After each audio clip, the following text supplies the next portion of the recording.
What's going on, Jerome's? Your Minnesota Fighting Vikings take on the stupid-ass Greasy, Grimy Green Bay Packers Sunday night, U.S. Bank Stadium on NBC. And the Vikings can eliminate the Packers from playoff contention, which would be phenomenal. And I understand trying to improve draft position doesn't matter. The Vikings still have a chance to make the dance, so go in and beat the Packers' ass, and let's go Detroit and beat the Lions' ass as well. And then the playoffs, let's beat the Lions' ass, or maybe the Eagles' ass.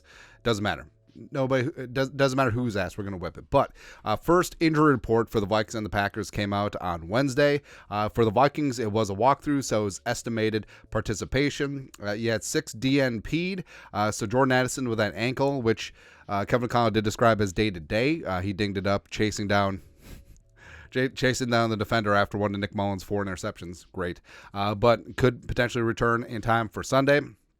Be a big-time boost for whoever's starting a quarterback, because as of right now, Kevin O'Connell has not named who's going to start. Although when the reporters are there, Mullins and Jaron Hall were splitting first-team reps, so Mekhi Blackmon banged up his shoulder against the Lions as well. He DNP'd with the shoulder and also is down with the sickness. Theo Jackson, toe. Byron Murphy, knee. He missed the Lions game. Certainly would have been nice to have him, but Jalen Nailor.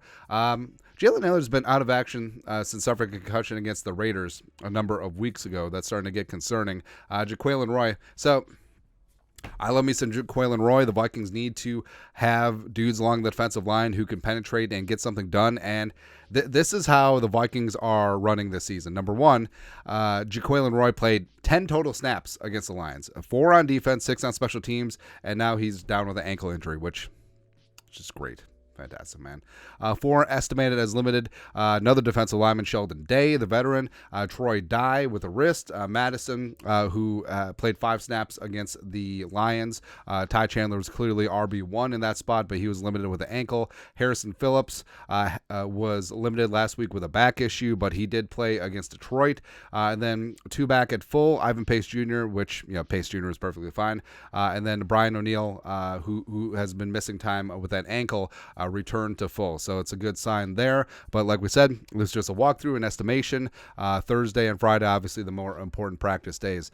For the Greasy, Grimy Green Bay Packers, a fistful did not practice. So you had Devondre Campbell, their leader, their man in the middle, the former Gopher. And, Devondre Campbell, so he missed the Panthers game, got dinged up in the game against the Buccaneers. And he basically called out the Packers defense as being stupid. But he's not wrong.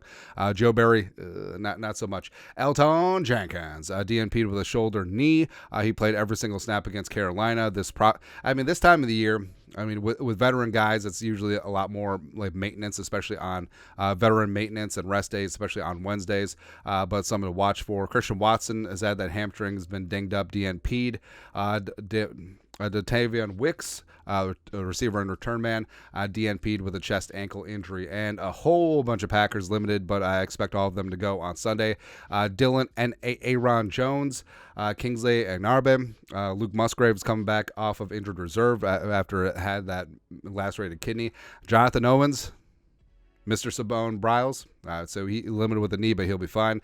Jaden Reed, the pride of Michigan State.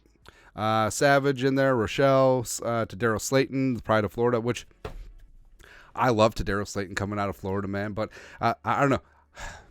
So you may remember on the initial episodes of the show, like way back in the day, we were obsessed with backup tight ends, man. So like Chase Ford and Red Ellison and David Morgan II and AC Leonard. It was good times, man. But now I'm all about the 350-pound nose tackles, and I loved Tadaro Slayton a couple years ago in the draft.